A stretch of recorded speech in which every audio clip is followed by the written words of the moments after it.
નમસ્કાર દર્શક મિત્રો, હું છું બેલા 40,000 અને આપ સર્વેનું સ્વાગત છે કાર્યક્રમ આપણા મુદ્દા આપણી વાતમાં. આજની આપણી ચર્ચાનો વિષય છે સંસદનું શિયાળુ સત્ર. દર્શક મિત્રો, આજની આપણી આ ચર્ચામાં આપણી સાથે ભાગ લેવા દૂરદર્શનના સ્ટુડિયોમાં ઉપસ્થિત છે ડૉક્ટર વિકલ્પ કોટવાલ કે જેઓ શિક્ષણવિદ્ય છે અને એમની સાથે ઉપસ્થિત છે વરિષ્ઠ પત્રકાર અલ્કેશભાઈ પટેલ. તો વિકલ્પ સર અને અલ્કેશભાઈ, આ બંનેનું સ્વાગત છે આજની આ ચર્ચામાં. આજની ચર્ચામાં વિકલ્પભાઈ, આપની સાથે એક બીજા આસ્પેક્ટની વાત કરીએ કે સાંસદના બંને સદનમાં બંધારણ વિશે ઘણી વાતો થઈ અને વિરોધ પક્ષ અને શાસક પક્ષોનો આક્ષેપ પ્રત્યે આક્ષેપનો દોર ચાલ્યો. તો આપ શું કહેશો? બંધારણનો શિક્ષક હોવા પહેલા વિદ્યાર્થી હોવાના નાતે આજે શિયાળુ સત્ર થયું એને જોવાનો મારો દ્રષ્ટિકોણ એ રહેશે, હુંસાતુસી તો ચાલે અને દરેક જણ ઈચ્છે કે મારો અવાજ મોટો થાય, પણ એની અંદર એક સંતુલન જળવાવું જોઈએ. અને હું માનું છું કે હવે ધીરે ધીરે સંતુલન બનશે. સ્વાભાવિક છે કે જે પક્ષ અથવા તો રાજકીય ગઠબંધન એ સત્તામાં હોય તો એનો દાવો એ હોય કે ચૂંટણીમાં પ્રજાએ મેન્ડેટ અમને આપ્યો છે, તો અમે ઈચ્છીશું એ પ્રમાણે કામ ચાલે. તો સામે વિરોધ પક્ષનો ધર્મ જ છે વિરોધ કરવો. અગાઉ એવું બન્યું છે કે જ્યારે આપણા ફાર્મ બિલ્સ, કૃષિ ક્ષેત્રમાં સુધાર માટેના જે બિલ્સ 3 લાવવામાં આવ્યા હતા, એને જે રીતે સંસદમાંથી પસાર કરવામાં આવ્યા ઘણા વિવાદાસ્પદ બન્યા હતા અને ઘણા એક્સપર્ટ્સનું માનવું છે કે એક લોકતાંત્રિક પદ્ધતિથી વિરુદ્ધનું હતું.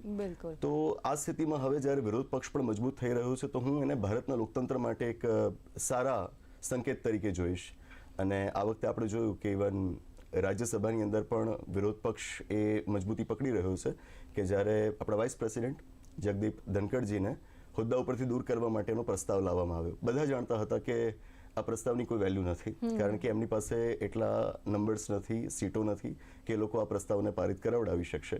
છતાં પણ ઇટ ઇઝ ટોકન પ્રોટેસ્ટ, એટલે કે અમે છીએ અને અમારો અવાજ સંભળાશે. સંસદની બહાર જે થયું એ ખરેખર નિંદનીય છે, પણ છતાં સંસદની અંદર જે પ્રકારની કાર્યવાહી કે જેમાં કોઈ એક રાજકીય વિચારધારા હાવી ન થઈ જાય અને તમામ રાજકીય વિચારધારાઓને પોતાનું એક પ્લેટફોર્મ મળે, એ પોતાની વાત મૂકી શકે, એ દ્રષ્ટિએ હું જોઈશ કે સત્તાધીશ પક્ષ છે એ પણ પોતાની રીતે યોગ્ય છે અને વિરોધ પક્ષ એ પણ પોતાની રીતે યોગ્ય છે.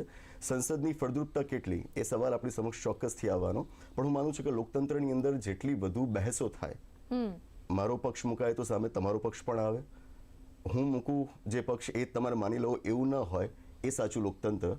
તો સંસદની અંદર ભલે ને હુંસાતુસી થતી, પણ હું માનું છું કે આનાથી આપણું લોકતંત્ર પરિપક્વ થઈ રહ્યું છે. ટૂંકમાં અનેક હકારાત્મક દ્રષ્ટિકોણથી આપણે જોઈ શકીએ. બીજી એક વાત એ કરવી છે કે ગૃહમંત્રી પોતાના સંબોધનમાં બંધારણમાં શાસક પક્ષ જ્યારે બીજી પાર્ટી હતી ને હવે તેમની પાર્ટી શાસક પક્ષ છે, તો બંધારણમાં કેટલાક ફેરફારો પરિસ્થિતિને એમ બી પરિવર્તન સાતત્ય છે, બાકી બધું તો એટલે એમણે પરિવર્તનની વાત કરી કે કેટલા પરિવર્તન એમણે કર્યા હતા અને કેટલા પરિવર્તન અત્યારે શાસક પક્ષે કર્યા છે એમના કાર્યકાળ દરમિયાન. તો એની સામાન્ય પ્રજા પર શું અસર છે ને એ પરિવર્તનની કેવી અત્યારે અસર દેખાઈ રહી છે? ઘણી લાંબી અસર છે. ભારતનું બંધારણ એટલે દેશનો મૂળભૂત કાયદો, એ કાયદો કે જેના આધારે દેશના બીજા કાયદા ઘડાય. સંસદ જે કોઈ પણ કાયદાઓ ઘડે, રાજ્યની ધારાસભાઓ જે કોઈ પણ કાયદાઓ બનાવે ને, એ બંધારણના અનુરૂપ હોવા જોઈએ. અને કાયદાઓ જે ઘડાય એ પ્રમાણે તો આપણા અધિકારીઓ વહીવટ કરવાના છે. તો બધી વસ્તુઓના મૂળમાં છેવટે છે બંધારણ. તો બંધારણની અંદર એક નાનકડો ફેરફાર પણ થાય તો એની સીધી અસર વહીવટી વ્યવસ્થા ઉપર દેખાય અને એના થકી મારા અને તમારા જીવન ઉપર દેખાય. હવે જો ભૂતકાળની વાત કરીએ તો એ વાત કોઈ નકારી ન શકે કે ભૂતકાળમાં ભારતના બંધારણમાં ઘણા બધા સુધારા થયા છે. અમુક જરૂરી હતા એવા સુધારા થયા છે, જેમ કે દર 10-10 વર્ષે જે આપણું રાજનૈતિક આરક્ષણ છે એને લંબાવવું, તો એ જરૂરી સુધારા હતા, તે આપણે કરતા રહ્યા. પણ અમુક સુધારા એવા પણ થયા છે કે જે રાજનૈતિક હિતોને સાચવવા માટેના હોય. 42માં સુધારામાં ઘણી બધી એવી વિવાદાસ્પદ જોગવાઈઓ હતી, પણ પાછળથી એને કાઢવા માટે તમે મોરારજી દેસાઈજીની સરકાર વખતે 44મો સુધારો કર્યો. તો એ પ્રમાણે તમે એક સંતુલન બનાવવાની કોશિશ કરી. અને એ વાત ફક્ત ભૂતકાળમાં જ નથી, આપણે જોઈએ તો વર્તમાનમાં પણ આપણે આવી ભૂલો કરેલી છે. જેમ કે હાલમાં જ થોડાક વર્ષ પહેલા બંધારણમાં 102મો સુધારો થયો. હવે 102મો સુધારો થયો ત્યારે ખબર નહીં કેમ મીડિયાએ પણ આ વાતને એટલી ધ્યાન પર ન લીધી. આ સુધારામાં સૌથી મોટી ભૂલ એ હતી, અત્યાર સુધી આપણા દેશમાં રાજ્યો અને કેન્દ્ર સરકારો બંને પાસે ઓબીસીસ, અન્ય પછાત વર્ગોની યાદીઓ બનાવવાની સત્તાઓ અલગ અલગ હતી. 102મા સુધારા દ્વારા રાજ્ય સરકારોની આ સત્તા છીનવાઈ ગઈ હતી.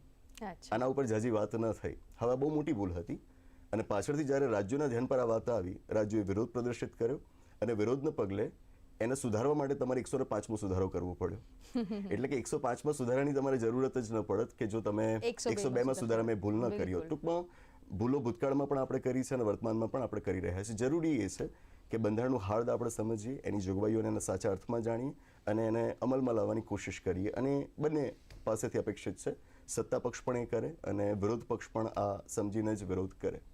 જી, આપણે આ ચર્ચાને આગળ ચાલુ રાખીશું. દર્શક મિત્રો, ચર્ચામાં વિકલ્પભાઈ આપની સાથે જ હું એ વાત કરીશ કે વન નેશન વન ઇલેક્શન આપની દ્રષ્ટિએ શું આપ એક્સપ્લેન કરશો?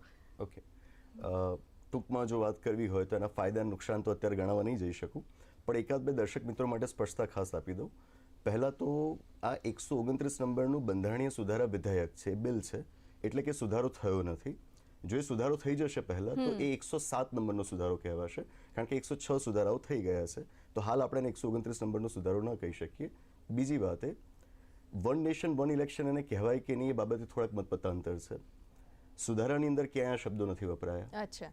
કારણ કે બંધારણની અંદર આ શબ્દો ન લખાય. ત્યાં જે શબ્દો વપરાયેલા છે સાયમલ્ટેનિયસ ઇલેક્શન્સ ઇન ઇન્ડિયા છે, એટલે કે ભારતમાં એક સાથે ચૂંટણી. વન નેશન વન ઇલેક્શન એટલા માટે ના કહેવાય કારણ કે તમે લોકસભા અને વિધાનસભાની ચૂંટણી સાથે કરવાના છો, પંચાયતો અને નગરપાલિકાઓની નહીં.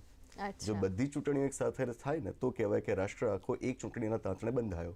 તો આ બાબતમાં પણ ઘણા વિવાદો હતા, એટલે ફાઇનલી બંધારણની અંદર જે ફેરફાર થવા જઈ રહ્યો છે એ વન નેશન વન ઇલેક્શનનો નથી, એ સાયમલ્ટેનિયસ ઇલેક્શન્સ ઇન ઇન્ડિયાનો છે. અને સાથે હવે આને કઈ રીતે જોવું એ તો આપણે વિચારવું રહ્યું. આ બધી પ્રક્રિયા શરૂ થશે 2034માં. અચ્છા. 10 વર્ષ રાહ જોવાની છે. જેમ કે મહિલા આરક્ષણ માટેનું પણ આપણે સુધારો તો કરી નાખ્યો, પણ એને લાગુ થવાનો કોઈ આધાર નથી. એવું જ આનું પણ થવાનું છે. 2034 તમારી આ સાથે ચૂંટણીઓની એક સાયકલ શરૂ થશે અને પછી આશા રાખીએ કે ચાલતી રહે તો દેશના હિતમાં ચાલશે. હા, આશા રાખીએ કે દેશનું હિત. જી બિલકુલ. તો ડોક્ટર વિકલ્પભાઈ આપ અને અલ્કેશભાઈ આપ અહીંયા દૂરદર્શનના સ્ટુડિયોમાં પધાર્યા, દર્શક મિત્રો સાથે આટલી સઘન ચર્ચા કરી, તમારો મત આપ્યો તે બદલ આપનો ખૂબ ખૂબ આભાર.